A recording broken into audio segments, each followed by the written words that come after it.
So there's basically 4 different behavior styles, and we're looking at, people are going to have a combination of all those different styles.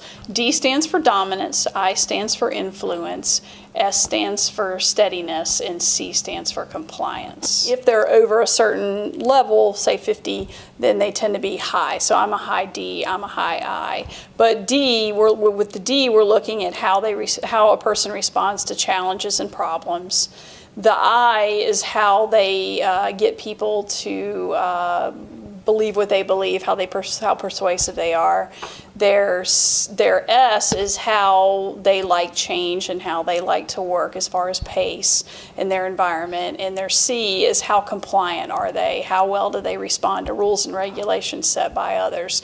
So each person is going to have different levels of all 4 of those characteristics, and those make up your DISC profile. So there are some people that work better with others and not so much with other people. So we tend to gravitate toward people like us.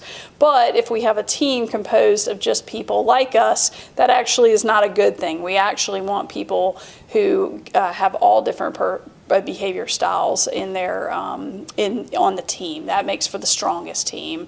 For me personally, as a high D, I do have a challenge working with people who are high S's. There's friction that develops between high D's and high S's. There's also friction that can develop between high C's and high I's. So it's not that you can't work with anybody, it's understanding who you work with best, but also understanding where that person's coming from, right? So we want people on our team to always be aligned when it comes to core values. We need to have people that believe the same things as far as that goes. We also need to have a team that trusts each other.